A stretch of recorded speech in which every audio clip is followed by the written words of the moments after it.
আজকের গল্প মায়ের স্নেহ। অফিসে বসে কাজ করছি, দুপুর তখন 2টো। হঠাৎ মোবাইলটা বেজে উঠল। ফোন রিসিভ করে হ্যালো বলতেই ওপারের কণ্ঠস্বরটা শুনে চমকে উঠলাম। বাবা টুবলু, কেমন আছিস বাবা? একটু পরই লাঞ্চ টাইম। এমন সময় ফোন করাতে বিরক্তি সহকারে বললাম, আপনি কে বলুন তো? ওপার থেকে কণ্ঠস্বর ভেসে আসলো, আমি তোর মা। আরে, আপনি কি আমার সাথে মজা করছেন নাকি? মা কোথা থেকে আসবে? রাখুন তো, রং নাম্বার। বলে ফোনটা কেটে দিলাম। ফোনটা কাটার যথেষ্ট কারণও আছে। আমি সৌগত। আমি একটা মাল্টিন্যাশনাল কোম্পানিতে জব করি। অবশ্য আমার এই এত ভালো চাকরি পাওয়া, এত টাকা উপার্জন করা, আমার এই সাকসেসফুল লাইফের পিছনে আমার বাবার অবদান অনস্বীকার্য। বাবাই আমার জীবনের আইডল। ছোট থেকেই বাবার কাছে শুনেছি, আমার যখন 4 বছর বয়স তখন মা নাকি অন্য কারোর সঙ্গে পালিয়ে যায়। বাবাও আর মাকে ফিরিয়ে আনার কোনো চেষ্টা করেনি। এই ঘটনার মাসখানেক পর শোনা যায় যে মা নাকি পথ দুর্ঘটনায় মারা গেছে। না, যদিও তাতে আমার খুব একটা আফসোস নেই। যে মা এতটুকু ছোট একটা বাচ্চাকে ফেলে চলে যেতে পারে, সন্তান হিসেবে সেই মায়ের প্রতি আমি বিন্দুমাত্র টান অনুভব করি না। বরং ছোট থেকেই আমি মাকে ভীষণ ঘৃণা করি। বাবা সারাদিন বাইরে কাজ করে, আবার বাড়ি ফিরে সংসারের দেখভাল করে।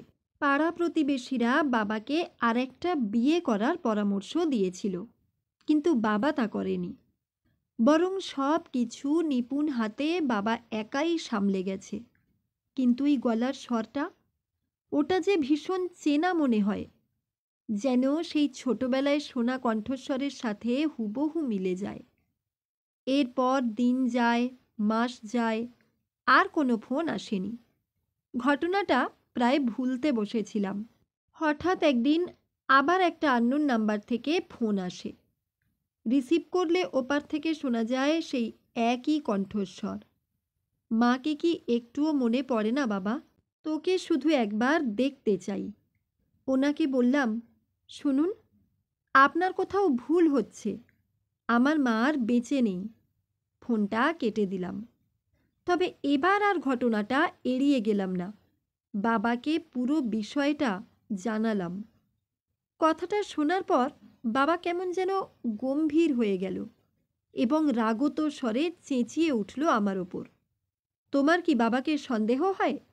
মায়ের মতো গলা শোনার পরই তোমার তার সাথে আর কোনো যোগাযোগ রাখা উচিত ছিল না। তোমার মা তোমার সাথে কি করেছে তুমি কি সব ভুলে গেছো? তাছাড়া অনেক বছর আগে যে মানুষ মারা গেছে, সে ফিরে আসবে কি করে? ওই মহিলা তোমার মা হতে পারে না, কিছুতেই পারে না।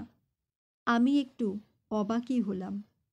যে মানুষটা বেঁচেই নেই, তার বিষয়ে এমন একটা কথা শুনে বাবার তো জাস্ট উড়িয়ে দেওয়ার কথা ছিল।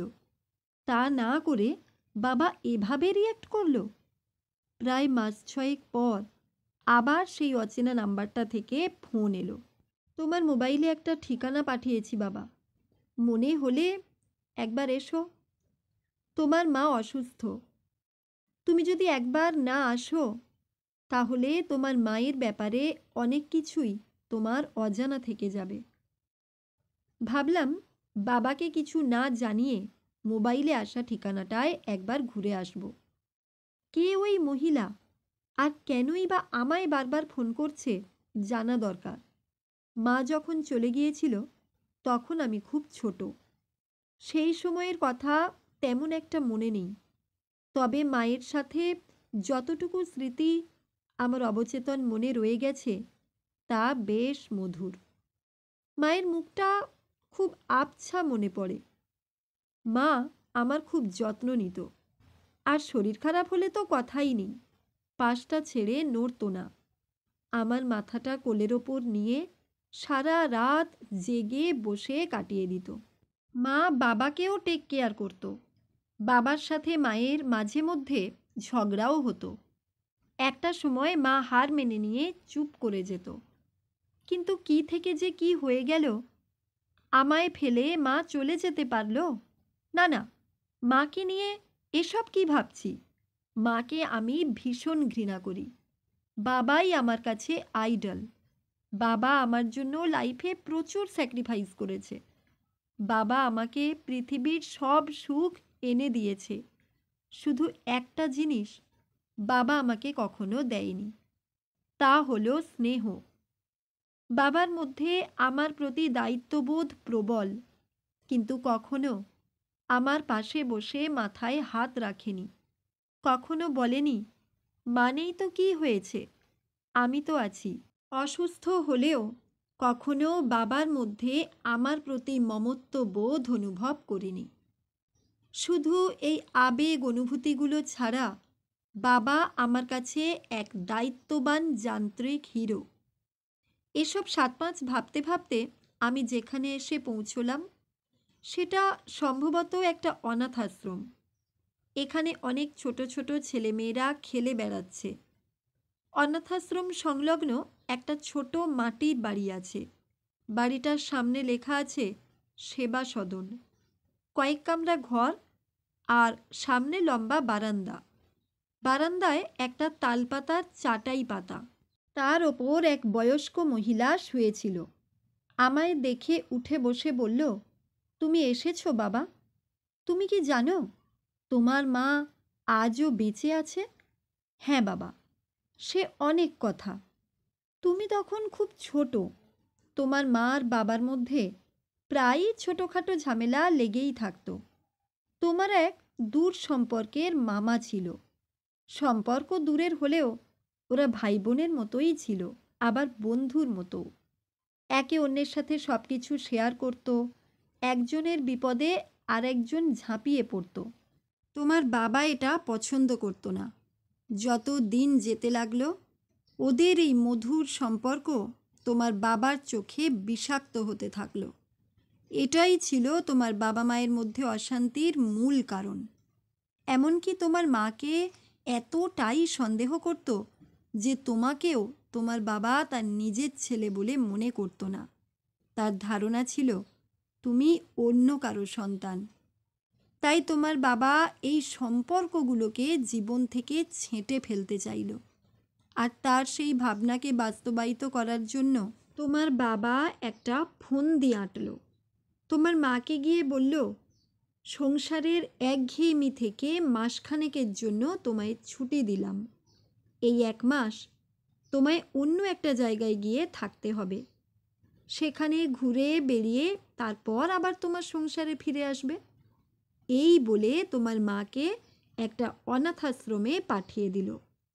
কিন্তু তারপর ১ মাস পার হয়ে গেলেও তোমার বাবা আর তোমার মাকে ফিরিয়ে আনতে গেল না। আজ যাব কাল যাব করে সময় কাটাতে লাগলো।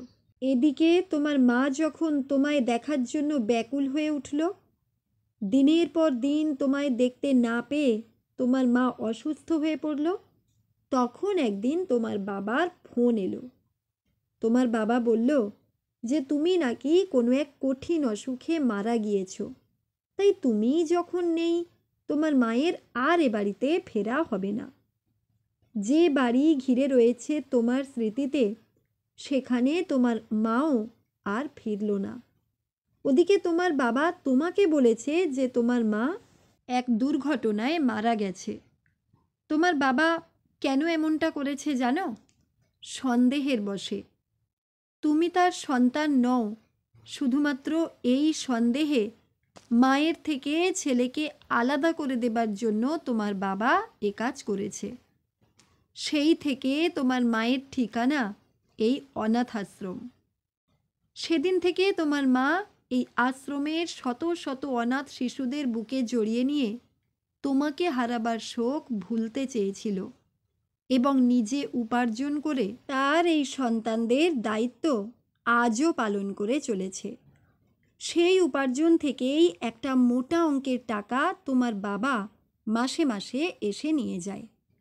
তোমার এত সুখ স্বাচ্ছন্দ্য বৈভব যা কিছু তোমার বাবার থেকে পাওয়া বলে মনে করতে, সেই সবই আসলে তোমার মায়ের দেওয়া। এই সব কিছু অজানাই থেকে যেত যদি তোমার বাবা আগের মাসে টাকা নিতে এসে ডায়েরিটা ভুলে ফেলে না যেত। তোমার মায়ের এই আশ্রমের মাতা হয়ে ওঠার প্রথম পর্বের সূচনা বর্ণিত ছিল ওই ডায়েরির পাতায়। ব্যাস, এটুকুই। এবার তুমি আসতে পারো। চোখের সামনে পৃথিবীটা যেন দুলে উঠল। পাথর সমান পা দুটো যেদিকে পারল এলো পাথারি নিয়ে যেতে লাগলো আমায়। সব কিছু আমার, কিন্তু কিছুই আমার হয়ে উঠল না। বুকের ভিতরটা মুহূর্তে কেঁপে উঠল। ছোট ছেলেমেয়েরা এদিক ওদিক দৌড়ে চলেছে। একজন বলে উঠল, মাতা কোথায়? এতক্ষণে আমার সম্বিত ফিরল। তাই তো, আমার মা কোথায়? কোনো একজনকে জিজ্ঞেস করাতে সে ওই মাটির ঘরগুলোর মধ্যে একটা দেখিয়ে দিয়ে বলল, ওই ঘরে মাতা আছেন। একটু আগে তো আমি এখানেই ছিলাম, আর কাউকে তো দেখিনি। আরে কি আশ্চর্য! ইনিই তো এতক্ষণ আমায় মায়ের কথা শোনালেন। একবারও বললেন না ইনিই আমার মা। ততক্ষণে সারা শরীর ঠান্ডা হয়ে গিয়েছে। মা আর নেই। এত বছর পর মাকে আবার দেখতে পেলাম, তবু তাকে একটা বার বুকে জড়িয়ে মা বলে ডাকতে পারলাম না। এত কিছু পাওয়ার পরও জীবনে একটা শূন্যতা সেই রয়েই গেল। স্নেহের পরশ।